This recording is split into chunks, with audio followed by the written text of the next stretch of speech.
Assalamualaikum warahmatullahi wabarakatuh. Introduce myself. My name is Nadia Rahmadani. I will explain the material about fluid mechanics. The first material is flow in at sea level. Buoyancy, discovered by Archimedes, a great scientific who was born in 287 BC. The principle he discovered is known as the buoyancy principle. The Archimedes principle states the force exerted on an object in a fluid equal to the wing of the fluid displaced by the object. Nah, materi yang pertama yaitu aliran fluida pada setiap ketinggian laut. Daya apung ditemukan oleh Archimedes, seorang ilmuwan Yunani yang lahir pada 287 sebelum Masehi. Prinsip yang ditemukannya dikenal sebagai prinsip daya apung. Prinsip Archimedes ini menyatakan bahwa gaya yang diberikan pada suatu benda dalam fluida sama dengan berat benda yang dipindahkan oleh benda tersebut. Nah, kita contohkan saja itu pada kapal selam. Jika massa jenis kapal lebih kecil daripada massa jenis air, maka kapal akan terapung. Kapal dikatakan terapung jika sebagian atau seluruh bagiannya berada di atas permukaan laut. Saat kapal berada di atas permukaan laut, kapal akan bergerak ke atas sehingga Fa lebih besar daripada gaya berat atau W. Jika massa jenis kapal sama dengan massa jenis air, maka kapal akan melayang. Kapal dikatakan melayang ini jika seluruh bagiannya berada di dalam laut. Saat kapal berada di dalam laut, kapal tidak akan bergerak ke atas ataupun ke bawah, sehingga gaya ke atas atau Fa sama dengan gaya berat atau W.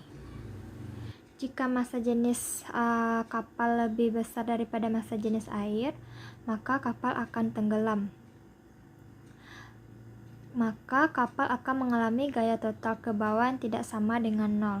Kapal dikatakan tenggelam jika kapal berada di dasar laut sehingga gaya atas atau Fa lebih kecil daripada gaya berat atau W. Nah, materi selanjutnya yaitu animal swimming mechanism. One type of movement of aquatic animal is swimming, as is done by fish. Fish swim by stretching their body and tail back and forth. Fish move by stretching the fish muscles on one side of their body, while relaxing the muscles on the other side. Materi yang kedua yaitu mekanisme hewan berenang. Gerakan hewan merupakan tindakan dari hewan itu untuk berpindah tempat dengan berbagai cara, termasuk berjalan, berenang, terbang, maupun melompat. Salah satu jenis pergerakan hewan air adalah berenang, seperti yang dilakukan oleh ikan. Ikan berenang dengan cara menggerakkan tubuh dan ekornya maju mundur. Ikan bergerak dengan cara mengangkat otot ikan di satu sisi tubuhnya sambil mengendurkan otot di sisi lainnya. How can fish swim in even swift water? Nah, bagaimana cara ikan berenang walaupun di air deras sekalipun? Air itu memiliki kepadatan yang lebih besar daripada udara, sehingga lebih sulit bagi hewan untuk bergerak di dalam air. Sebaliknya, air memiliki daya angkat yang lebih besar daripada udara. Hewan air mampu bertahan karena adanya daya angkat itu tadi. Untuk memudahkan ikan bergerak di dalam air, ikan memiliki bentuk tubuh yang aerodinamis untuk mengurangi hambatan ketika bergerak di dalam air. Ekor dan sirip ikan yang lebar berfungsi untuk mendorong gerakan ikan dalam air. Sirip tambahan digunakan untuk mencegah gerakan yang tidak diinginkan. Gelembung renang digunakan untuk mengatur gerakan vertikal, dan ikan memiliki susunan otot dan tulang belakang yang fleksibel untuk mendorong ekor ikan di dalam air tersebut. The next material is principle in swimming animal mechanism. Water has a density which is greater than air, so that it is more difficult for animal to move in the water. Arus air sama dengan 1 besar dari rho air 1,2 gravitasi per centimeter kubik. On the other hand, water has a life greater than air. The amount of life in water causes fish to require more energy to maintain their vertical position. But moving in a horizontal position will be much more difficult. Prinsip Flida pada mekanisme hewan berenang. Seperti yang kita ketahui bahwa air memiliki kerapatan yang lebih besar dibandingkan udara, sehingga hewan lebih sulit bergerak di air. Namun sebaliknya, air memiliki gaya angkat atau F yang lebih besar dibandingkan dengan udara. Hal tersebut yang membuat hewan air dapat bertahan hidup. Besarnya gaya angkat air menyebabkan ikan membutuhkan energi lebih untuk mempertahankan posisi vertikalnya. Namun, bergerak pada posisi horizontal akan jauh lebih sulit. Hal ini sesuai dengan hukum Newton 3 yang berbunyi, when an object exerts a force on the second object, it exerts the same force but is in the opposite direction to the first object. Ketika suatu benda memberikan gaya pada benda kedua, maka benda tersebut memberikan gaya yang sama tetapi berlawanan arah terhadap benda yang pertama. Atau dapat dirumuskan dengan F aksi sama dengan min F reaksi. Pada saat ikan berenang juga mengalami gaya apung atau gaya ke atas.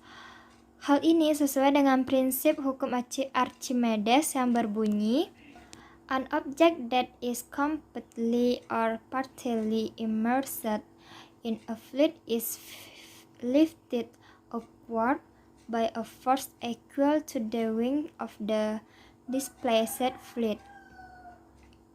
Atau dapat dirumuskan dengan FA sama dengan V kali P dikali Rho dikali G.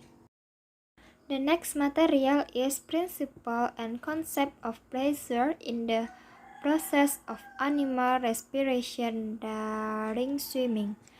The first one, the principle of Bernoulli, is in sharks. Sharks do not have a swim bladder.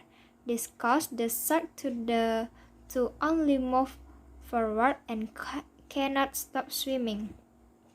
The fins on the shark are formed like an airplane with function to maintain balance and adjust the position when the shark is swimming. The lifting style only occurs when the shark is swimming. Prinsip dan konsep tekanan dalam proses pernafasan ikan selama berenang. Yang pertama yaitu pada ikan hiu. Hiu tidak memiliki kantung renang. Hal ini menyebabkan hiu hanya bergerak maju dan tidak bisa berhenti berenang. Sirip pada dada hiu berbentuk seperti pesawat terbang yang berfungsi untuk menjaga keseimbangan dan mengatur posisi saat hiu sedang berenang. Gaya angkat hanya terjadi saat hiu sedang berenang. Unlike other fish, shark cannot stop suddenly or swim backward. The shark fin and braids have limitation in moving. If the shark moves backward, the shark will fall. Nah, ikan hiu tidak seperti ikan lainnya. Hiu tidak bisa berhenti tiba-tiba atau berenang mundur. Sirip dan dada hiu memiliki keterbatasan dalam bergerak jika hiu bergerak mundur. Some sharks swim by passing their bodies with their tail.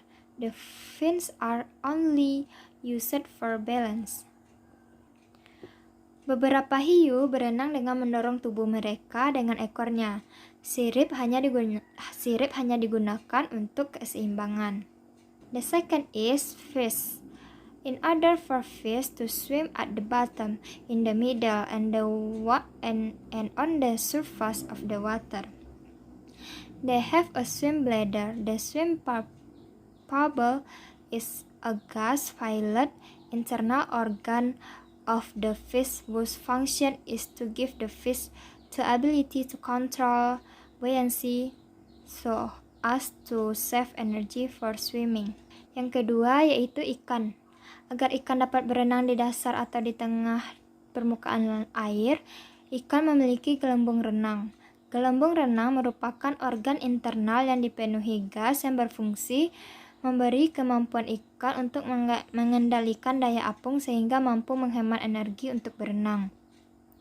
Selain mengendalikan daya apung, gelembung renang tersebut mempunyai fungsi lain, yaitu sebagai ruang beresonansi untuk memproduksi atau menerima suara. Ketika akan menuju dasar, ikan memperkecil volumenya dengan menghirup O2 sehingga massa jenisnya lebih besar daripada massa jenis air yang ditempatinya. Ketika akan menuju ke permukaan, ikan akan memperbesar volumenya dengan menghirup banyak O2 sehingga massa jenis ikan lebih kecil daripada massa jenis air yang ditempatinya. The effect of altitude difference on marine fish communication. Yang pertama, seawater temperature. Yang kedua yaitu current influence. Yang ketiga, influence of light. Yang keempat, salinity. Yang kelima, dissolved oxygen. Dan yang keenam itu nutrient. Nah, berikut ini adalah gambar laut berdasarkan kedalaman yang dimilikinya. Jenis hewan yang hidup berdasarkan tingkat kedalaman laut. Yang pertama yaitu sunlight zone. Contoh hewan yang hidup di sunlight zone adalah hiu, ikan pari, penyu, ubur-ubur, bintang laut, terumbu karang, dan lainnya.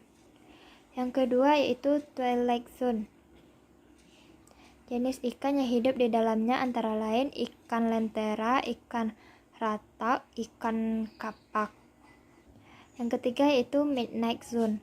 Jenis ikan yang hidup di dalamnya yaitu anglefish, ikan tripod, teripang, cumi-cumi vampir, dan hewan lainnya. Yang keempat yaitu abyssal zone. Hewan yang tinggal di dalamnya antara lain adalah hewan invertebrata seperti basket starfish, cumi-cumi kecil, dan lainnya. Dan yang terakhir yaitu trench zone. Contoh hewan yang hidup di zona ini yaitu cacing tabung raksasa, foraminifera, spesies khusus bintang laut, hingga belut chooks.